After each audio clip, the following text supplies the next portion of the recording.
Doctor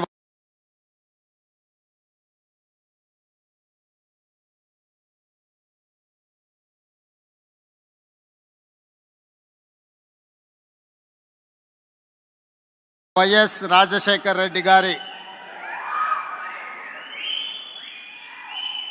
75వ జయంతి సందర్భంగా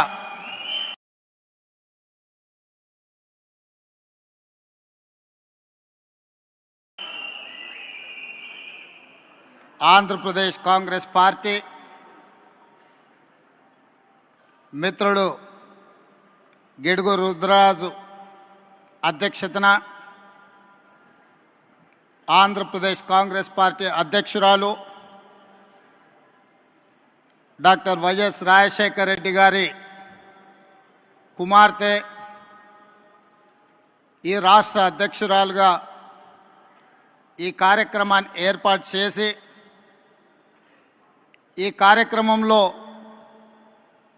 శ్రీ రాహుల్ గాంధీ గారిని ముఖ్య అతిథులుగా పాల్గొనమని ఆహ్వానించడం జరిగింది.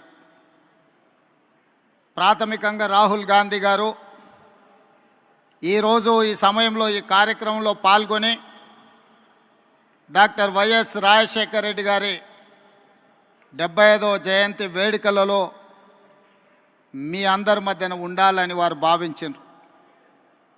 కానీ మణిపూర్లో ఉన్న ప్రత్యేక పరిస్థితుల్లో ఏఐసిసి కాంగ్రెస్ పార్టీ అధ్యక్షుడు మల్లికార్జున్ ఖర్గే గారి ఆదేశాల మేరకు వారి మణిపూర్ రాష్ట్ర పర్యటనకు వెళ్తూ నన్ను ఆదేశించడం జరిగింది. ఆంధ్రప్రదేశ్ కాంగ్రెస్ పార్టీ శ్రీమతి షర్మిలమ్మ గారు ఏర్పాటు చేసిన కార్యక్రమంలో నా ప్రతినిధిగా మీరు పాల్గొని మన వైపు నుంచి సంపూర్ణంగా గాంధీ కుటుంబం ఎప్పుడూ వైఎస్ఆర్ కుటుంబానికి ఆంధ్రప్రదేశ్ కాంగ్రెస్ పార్టీ కార్యకర్తలకు వైఎస్ఆర్ అభిమానులకు అండగా నిలబడతామని చెప్పి మీరు వెళ్ళి వాళ్ళ మధ్యలో నించొని చెప్పి రావాల్సిందిగా రాహుల్ గాంధీ గారు నన్ను ఆదేశించడం జరిగింది. నాతో పాటు ఈ కార్యక్రమంలో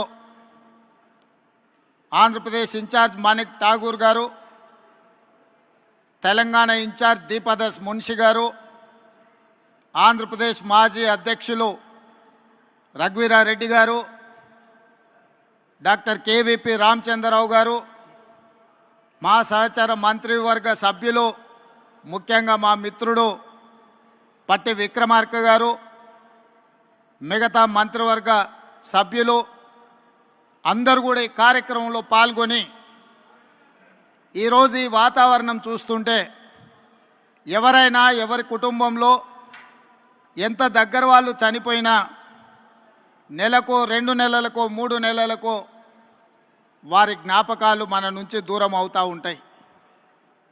కానీ డాక్టర్ వైఎస్ రాజశేఖర రెడ్డి గారు మన నుంచి దూరమైన 15 సంవత్సరాలైనా వారి జ్ఞాపకాలు ఇంకా మన మదిలో మెదులుతున్నాయి.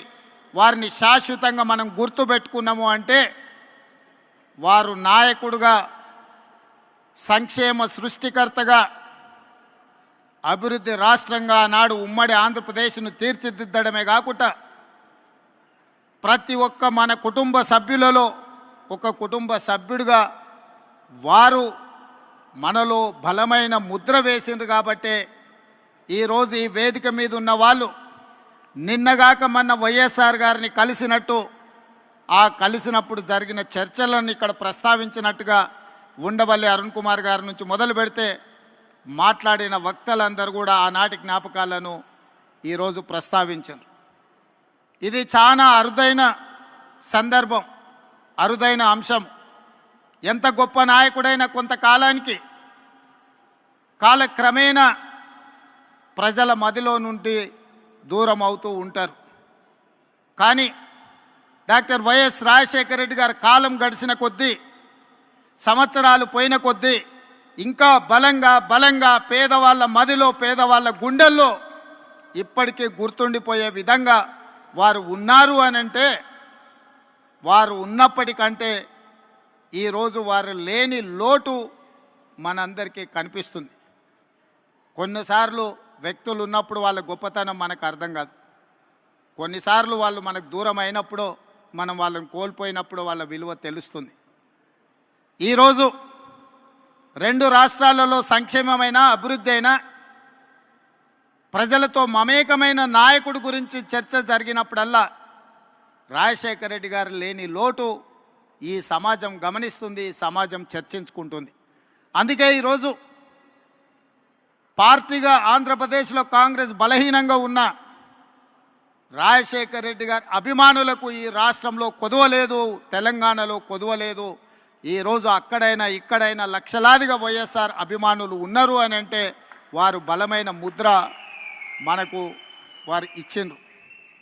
ఇక్కడ వేదిక మీద ఉన్న మిత్రులందరికీ అధికారంలో ఉన్నప్పుడు కానీ, కాంగ్రెస్ పార్టీలో ఉన్నప్పుడు కానీ వాళ్లకు ఒకే రకమైన అనుభవాలు ఉన్నాయి. నాకు మాత్రం భిన్నమైన అనుభవం ఉంది వైఎస్ఆర్ గారితో. నేను మొదటిసారి 2007లో మొట్టమొదట స్థానిక సంస్థల నుంచి శాసనమండలి సభ్యుడిగా నేను కావచ్చు, మా మిత్రుడు భట్టి గారు కావచ్చు, లేదా మా గిడుగు రుద్రరాజు గారు కావచ్చు, లేదా పెద్దలు సిపిఐ నారాయణ గారు, వాళ్ళు ఎవరు ముఖ్యమంత్రిగా ఉన్నా, వాళ్ళతో కలిసి ఉన్నా, వాళ్ళతో కలిసి లేకపోయినా సమస్యల్ని గుర్తు చేసే విధానంలో మనమందరం చూస్తూ 2007 మొదటిసారి శాసనమండలి సభ్యుడిగా సభకు వెళ్ళినప్పుడు ఐఏఎస్కు, ఐపీఎస్కు ప్రిపేర్ అయ్యే వాళ్ళు కూడా రాత్రంతా చదివేవాళ్ళు నాకు తెలీదు. చదివితేనే ఐఏఎస్ అయ్యిండ్రో కాలేదో నాకు తెలీదు. కానీ శాసనమండలి సమావేశాలు వస్తున్నాయి అని అంటే సమస్యల్ని ప్రస్తావించాలని, సమస్యల లోతులను తడమాలని, వైఎస్ఆర్ దృష్టిని ఆకర్షించాలని, వైఎస్ఆర్ గారి ముందల బలమైన వాదనను వినిపించాలి అని రాత్రంతా చదువుకొని ఉదయం సరాసరి శాసనమండలికి వెళ్ళి వారి ముందు చాలా విషయాలను, ప్రభుత్వం తీసుకుంటున్న సంక్షేమ అభివృద్ధి కార్యక్రమాలను ప్రస్తావించి బలమైన వాదనను వినిపించేది. అదే కాదు, 2009లో మళ్ళీ వైఎస్ఆర్ గారు రెండోసారి ముఖ్యమంత్రి అయినప్పుడు నేను మొదటిసారి శాసనసభ్యుడిగా ఎన్నికైన అదే విధానాన్ని కొనసాగిస్తూ మొట్టమొదటి బడ్జెట్ సమావేశాలలో వైఎస్ఆర్ గారు బడ్జెట్ను ప్రవేశపెట్టిన తర్వాత ప్రధాన ప్రతిపక్ష పార్టీ నుంచి దాదాపుగా 40 నిమిషాలు ఏకధాటిగా అంశాలను ప్రస్తావించినప్పుడు మధ్య మధ్యలో ముఖ్యమంత్రిగా పిల్లవాడని కాకుండా ప్రోత్సహించాలన్న ఆలోచనతోని నేను లేవనెత్తిన అంశాలకు డాక్టర్ వైఎస్ రాజశేఖర రెడ్డి గారు లేచి సమాధానం ఇచ్చేవాళ్ళు. పక్క నుండి నాకు తెలిసి శైలజనాథ్ గారు అనుకుంటా, ఆయన అట్లానే మాట్లాడుతుంటాడు. సార్ మనం రిప్లై ఇస్తే ఇంకెక్కువ మాట్లాడతాడు, మనం చెప్పకపోవడమే మేలేమో అని చెప్పిండు అనుకుంటున్నాను, నాకు గుర్తున్నంత వరకు చెవిలా. కానీ వైఎస్ఆర్ గారు ఏమన్నారంటే, కొత్తగా సభలోకి వచ్చిన సభ్యులు అవగాహనతో మాట్లాడుతున్నప్పుడు మనం సమాధానం ఇవ్వడం ద్వారా వాళ్ళని ప్రోత్సహించాలి, తద్వారా నాయకత్వం బలపడుతుంది అని చెప్పి వైఎస్ఆర్ గారు ఆనాడు మాట్లాడినరు. ఈరోజు తెలంగాణ రాష్ట్ర ముఖ్యమంత్రిగా, సభానాయకుడిగా నేను అక్కడ కూర్చున్నప్పుడు మొట్టమొదట గుర్తు చేసుకున్నది వైఎస్ఆర్ గారు ఆ రోజు మాట్లాడిన విషయం. ఎవరైనా సభ్యులు సభలో కొత్తగా వచ్చినా కూడా వాళ్ళ అంశాలను ప్రస్తావించినప్పుడు వాటిని వినాలి, కొత్త సభ్యులు మాట్లాడుతున్నప్పుడు సభలో కూర్చోవాలి, ప్రభుత్వం వైపు నుంచి సమాధానం చెప్పడం అనేది అది మన బాధ్యత, నాయకుడి యొక్క లక్షణము అని చెప్పి వైఎస్ఆర్ నుంచి నేర్చుకున్న అనుభవం మాకున్నది. పాలకపక్షంలో, ప్రభుత్వంలో సంక్షేమం అభివృద్ధే కాదు, ప్రతిపక్షంలో ఉన్నప్పుడు మన పట్ల వైఎస్ఆర్ గారు వ్యవహరించిన తీరు కూడా ఈరోజు మనం ఆదర్శంగా తీసుకోవాల్సిన అవసరం ఉన్నది. ఏదైనా ముఖ్యంగా కమ్యూనిస్టు సోదరులు కావచ్చు, ప్రతిపక్షాలు కావచ్చు, ప్రజల తరఫున అంగన్వాడీ వర్కర్స్ కావచ్చు, ఆశా వర్కర్లు కావచ్చు, రిక్షా కార్మికులు కావచ్చు, చిన్న చిన్న కార్మిక సంస్థల నుంచి కూడా ఏదైనా రిప్రజెంటేషన్ తీసుకెళ్ళినప్పుడు సాయంత్రం 4 గంటల నుంచి 6 గంటల వరకు ప్రతిపక్షాలతో, కార్మిక సంఘాలతో, రైతు కూలీ సంఘాలతో డాక్టర్ వైఎస్ రాజశేఖర రెడ్డి గారు సమయం ఇచ్చి వాళ్ళు ఇచ్చే విజ్ఞప్తులు తీసుకొని ఆ సమస్యల్ని పరిష్కరించేటందుకు ప్రయత్నం చేసేవాడు. ఉదయం ప్రజలు ఎవరు వచ్చినా ప్రజా దర్బార్లో వాళ్ళు ఇచ్చే విజ్ఞప్తులు తీసుకునేవాడు. ఆ విధంగా ప్రతిపక్ష నాయకుడిగానే కాదు, రాష్ట్ర ముఖ్యమంత్రిగా నాడు వారు ఒక చెరగని ముద్ర వేసింది. కాబట్టి ఈరోజు వేలాదిగా మీరు ఈరోజు ఇక్కడికి వచ్చి రాజశేఖర రెడ్డి గారి 75వ జయంతిలో మీరందరూ పాల్గొన్నారు. ఇవాళ ఈ రాష్ట్రంలో ప్రత్యేకమైన పరిస్థితులు ఉన్నాయి. దేశంలో ఏ రకమైన పరిస్థితులు ఉత్పన్నమైనవో ఈ రాష్ట్రంలో కూడా అలాంటి పరిస్థితులే ఉన్నాయి. దేశంలో ఉన్న పరిస్థితులను 2003 సంవత్సరంలో డాక్టర్ వైఎస్ రాజశేఖర రెడ్డి గారు ఇచ్చాపురం నుంచి చేవెళ్ళ నుంచి ఇచ్చాపురం వరకు 1475 కిలోమీటర్లు ఎర్రటెండలో ఏ పాదయాత్ర అయితే చేసి ప్రజల దగ్గరికి వెళ్ళి ప్రజా సమస్యల్ని కనుక్కొని 2004లో ప్రభుత్వాన్ని ఏర్పాటు చేసి ప్రజలకు చేరువైండో, అదే స్ఫూర్తితో 20 సంవత్సరాల తర్వాత సరిగ్గా 2023లో రాహుల్ గాంధీ గారు డాక్టర్ వైఎస్ఆర్ గారి స్ఫూర్తితోని కన్యాకుమారి నుంచి కశ్మీర్ వరకు 4000 కిలోమీటర్లు మండు టెండల్లో మంచు కొండల్లో పాదయాత్ర చేస్తూ ప్రజల దగ్గరికి వెళ్తూ ప్రజా సమస్యల్ని తెలుసుకుని ప్రజా సమస్యల మీద పోరాటం చేయడంతో కర్ణాటక రాష్ట్రంలో కాంగ్రెస్ అధికారంలోకి వచ్చింది, తెలంగాణ రాష్ట్రంలో కాంగ్రెస్ అధికారంలోకి వచ్చింది, హిమాచల్ ప్రదేశ్లో కాంగ్రెస్ పార్టీ అధికారంలోకి వచ్చింది. కేంద్రంలో 100 సీట్లు గెలిచి ప్రధాన ప్రతిపక్ష పాత్ర పోషించి ఈరోజు మొన్న జరిగిన పార్లమెంట్ సమావేశాలలో నరేంద్ర మోడీ గారిని మన నాయకుడు రాహుల్ గాంధీ గారు నిలదీసిన విధానం, ఆనాడు 99లో రాజశేఖర రెడ్డి గారు ప్రతిపక్ష నాయకుడు పోషించిన పాత్ర, ఈనాడు రాహుల్ గాంధీ గారు పోషిస్తున్న పాత్రను మనం పోల్చి చూసుకోవచ్చు.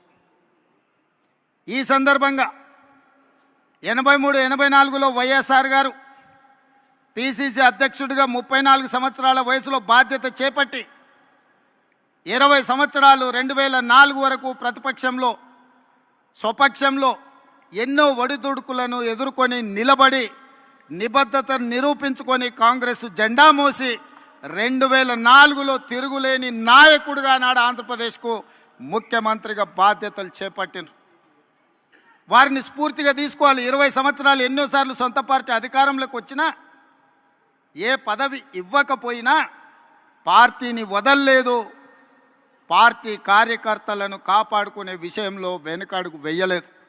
వైఎస్ఆర్ అంటే గుర్తొచ్చే మాట తప్పేది లేదు, మడమ తిప్పేది లేదు అనే పదం వైఎస్ఆర్ గారి డిక్షనరీలో ఉంది అని అంటే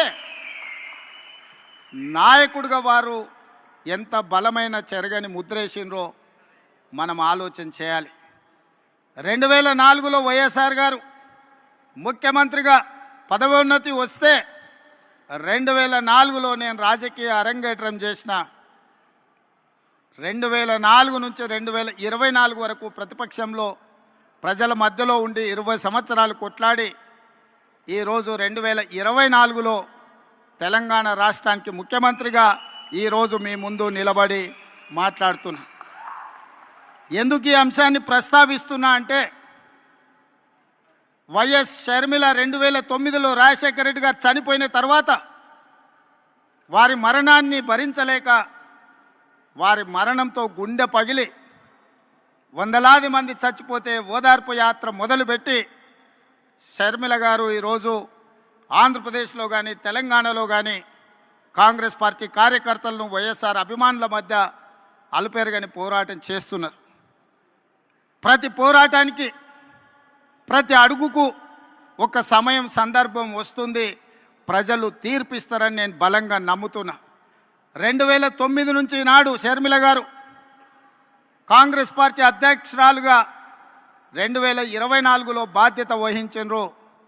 ఈనాడు ఆంధ్రప్రదేశ్లో ఉన్న పరిస్థితులు, ఇక్కడ జరుగుతున్న పరిణామాలను చూస్తుంటే 2009లో వైఎస్ఆర్ గారు ఎట్లయితే రెండోసారి అధికారంలోకి తీసుకొచ్చిండో 99లో ప్రధాన ప్రతిపక్ష నాయకుడిగా వారు ఏ పాత్ర అయితే పోషించిండ్రో 99లో ఆనాడు డాక్టర్ వైఎస్ రాజశేఖర రెడ్డి గారు ప్రధాన ప్రతిపక్ష నాయకుడిగా రాణించి సమస్యల మీద కొట్లాడి కాంగ్రెస్ 2004లో అధికారంలోకి రావడానికి పునాదులు వేసిండో ఈరోజు ఈ వేదిక మీద నుంచి నేను స్పష్టంగా ఆంధ్రప్రదేశ్ ప్రజలకు ఒక మాట చెప్పదలుచుకున్నా. 99లో రాజశేఖర రెడ్డి గారు ప్రధాన ప్రతిపక్ష నాయకుడిగా పోషించిన పాత్ర ఈనాడు వైఎస్ షర్మిల మీ తరఫున నిలబడుతుంది, మీ తరఫున కొట్లాడుతుంది. ప్రజల గొంతుకై ప్రజా సమస్యల మీద మాట్లాడుతుంది. 99 రాజశేఖర రెడ్డి గారి స్ఫూర్తిని ఈనాడు షర్మిల కొనసాగిస్తుందని సంపూర్ణమైన విశ్వాసం నాకున్నది. 99లో వైఎస్ఆర్ను చూసిన చాలామంది పెద్దలు ఈ వేదిక మీద ఉన్నారు, ఉమ్మడి రాష్ట్రంలో ప్రజలు ఉన్నారు. 99లో వైఎస్ఆరే ఇవాళ వైఎస్ షర్మిల ప్రధాన ప్రతిపక్ష నాయకురాలుగా పనిచేస్తుందని చెప్పి నేను ఈ సందర్భంగా మీకు అందరు తెలియజేస్తాను. ఈరోజు ఈ రాష్ట్ర రాజకీయాల గురించి నేను ఎక్కువ మాట్లాడాను, కానీ ఒక్క మాట అయితే చెప్పదలుచుకున్నా. ఈ రాష్ట్రంలో బీజేపీ అధికారంలో ఉంది. బీజేపీ అంటే బాబు, జగన్, పవన్. ఈ రాష్ట్రంలో ప్రతిపక్షం లేదు. ఈ రాష్ట్రంలో ఉన్నది మొత్తం పాలకపక్షమే. బాబు గారు మోడీ పక్షమే, జగన్ గారు మోడీ పక్షమే, పవన్ గారు మోడీ పక్షమే. మరి అంతా పాలకపక్షమైనప్పుడు ప్రతిపక్ష పాత్ర ప్రజా సమస్యల మీద మాట్లాడాలి, నిలదీయాలి, కొట్లాడాలి అని అంటే ఒక నాయకులు కావాలి. ఆ నాయకురాలే వైఎస్ షర్మిల. ఈ ఆంధ్రప్రదేశ్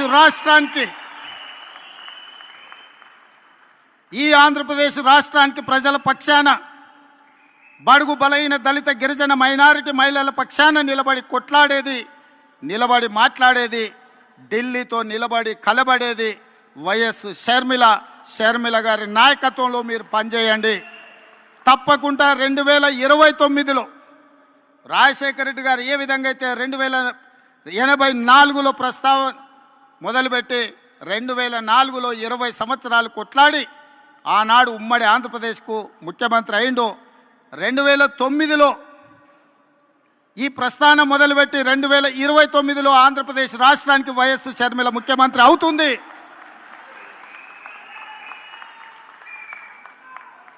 కార్యకర్తల త్యాగం, వైఎస్ షర్మిల పోరాటం ఊరికే పోదు. ప్రజలు నిశితంగా గమనిస్తున్నారు.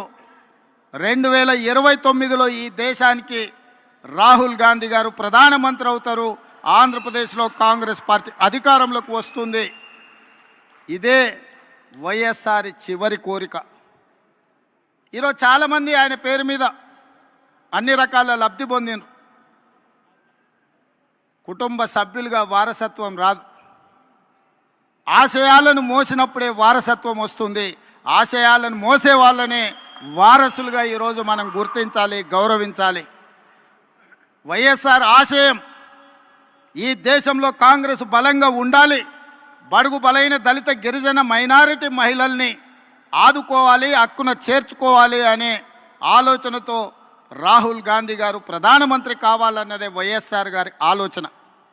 మరి ఈరోజు ఆంధ్రప్రదేశ్ ప్రజలు నేను అడుగుతున్నా, వైఎస్ఆర్ అభిమానులను నేను అడుగుతున్నా, వైఎస్ఆర్ పేరు మీద రాజకీయ వ్యాపారం చేసేవాళ్ళు ఆయన వారసులా, లేకపోతే నిజంగా వైఎస్ఆర్ గారి ఆశయం కోసం కష్టపడుతూ, ప్రతి ఒక్కరికి తెలుసు, బడికెళ్ళే పిల్లగానికి కూడా తెలుసు ఆంధ్రప్రదేశ్లో కాంగ్రెస్ అంటే గెలుచుడు కష్టం సార్, సర్పంచ్ అయినా అని. సర్పంచ్ గెలవడానికి కష్టమైనా పర్వాలేదు, నేను కష్టపడతా అని ముళ్ళబాట ఎన్నుకున్నది వైఎస్ షర్మిల. కాంగ్రెస్ పార్టీ జెండా మోస్తుంది అని అంటే కేవలం వైఎస్ఆర్ ఆశయాన్ని కొనసాగించడం కోసమే ఈరోజు వైఎస్ షర్మిల బాధ్యత తీసుకున్నారు. తెలంగాణ రాష్ట్ర ముఖ్యమంత్రిగా, తెలంగాణ కాంగ్రెస్ పార్టీ అధ్యక్షుడిగా గాంధీ కుటుంబానికి వారిచ్చే ఆదేశాలను పాటించేవాడిగా 100% మీకు అందరికీ అండగా నిలబడతాం. షర్మిల గారికి తోడుగా నిలబడతాం. ఆంధ్రప్రదేశ్లో కాంగ్రెస్ను గెలిపించడానికి, కాంగ్రెస్ పార్టీ కార్యకర్తలను కాపాడుకోవడానికి, ఎలాంటి కార్యాచరణ తీసుకోవడానికైనా మేము సిద్ధంగా ఉన్నాం. నా మంత్రివర్గం అందరూ ఈరోజు ఇక్కడికి వచ్చిండ్రు అని అంటే మేమందరం అండగా నిలబడతామని చెప్పడానికే మంత్రివర్గాన్ని మొత్తం తీసుకొని వచ్చిన ఇక్కడికి. నేను ఒక్కడనే వచ్చి ఉండొచ్చు, లేదా రాహుల్ గాంధీ గారు పంపించినట్టు సందేశాన్ని కూడా పంపించుండొచ్చు. అలా కాకుండా మేమందరం, మా సహచర మంత్రివర్గ సభ్యులందరం కూడా వచ్చి వేదిక మీద కూర్చున్నాము అని అంటే మేమున్నాం మీకు అండగా నిలబడడానికి, మేముంటాం మీకు తోడుగా నిలబడడానికి. షర్మిల గారు చేసే ప్రయత్నాన్ని విజయవంతం చేయడానికి ఈ మధ్య టీవీలో పేపర్లో చూస్తున్న కడప పార్లమెంట్కు ఉప ఎన్నికలు రావచ్చు అని. నిజంగానే ఉప ఎన్నికలు వస్తే ఊరూరు తిరిగే బాధ్యత నేను తీసుకుంటా.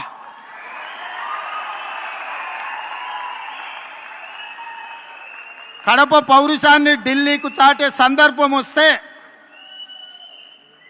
కడప జిల్లా వాసుల తరఫున కాంగ్రెస్ పార్టీ జెండా మోయడానికి, గల్లీ గల్లీ తిరగడానికి, అక్కడి నుంచే ఎక్కడైతే పోగొట్టుకున్నామో అక్కడనే వెతుక్కోమని పెద్దలు ఏదైతే చెప్పినరో, ఏ కడప జిల్లాలో కాంగ్రెస్ పార్టీకి దెబ్బ తగిలిందో అదే కడప జిల్లా నుంచి కాంగ్రెస్ పార్టీ జెండాను ఎగరేసి ఆ గడ్డ మీద నుంచే పోరాటం మొదలు పెడదాం. మీరందరూ కలిసి రండి, మేము అండగా నిలబడతామని తెలియజేస్తూ మీ అందరి దగ్గర సెలవు తీసుకుంటున్నా. జై కాంగ్రెస్, జై కాంగ్రెస్, జై కాంగ్రెస్. తెలంగాణ ముఖ్యమంత్రి గారికి మెమోంటో ఇవ్వడం జరుగుతుంది. దయచేసి అందరూ కూర్చోవాలి. సభా కార్యక్రమాలు అయ్యే వరకు కూర్చోవాలి ప్లీజ్. తెలంగాణ ముఖ్యమంత్రి గారికి ప్రదేశ్ కాంగ్రెస్ కమిటీ అధ్యక్షురాలు షర్మిలారెడ్డి గారు, పెద్దల కేవీపీ రామచంద్రరావు గారు ఒక మెమోంటోను ప్రజెంట్ చేస్తున్నారు. ఆ తర్వాత ఈ కార్యక్రమానికి వందన సమర్పణ చేయవలసిందిగా మస్తాన్ వాలి గారు, గౌరవ మాజీ శాసనసభ్యులు వారిని కోరుతున్నాం.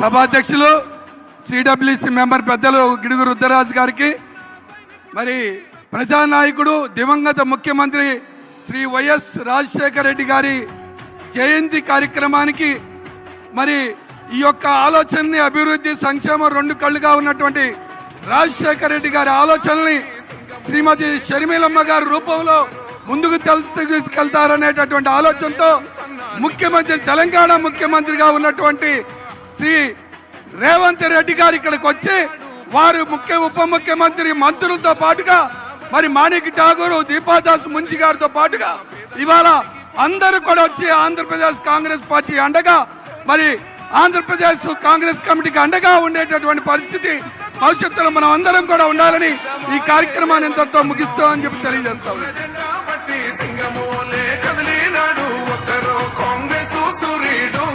మన రేవంత్ అన్న నిగ్గదీసి అడిగే మొనగాడు.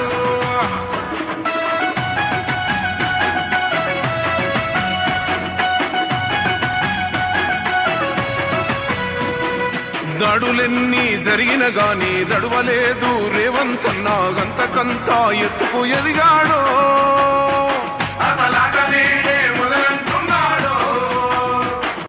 మొక్కనాడు ఊకోలేదు, ఒక్కడయ్యి కొట్లాడాడు, అందుకే పెద్ద నాయకుడయ్యాడో.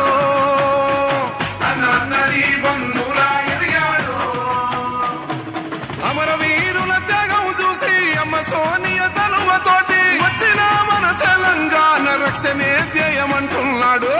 రంగుల జెండా బట్టి సింగమోలే కదిలినాడు, ఒక్కరో కాంగ్రెస్ సూర్యుడు మన రేవంత్ అన్న నిగ్గదీసి అడిగే మొనగాడు.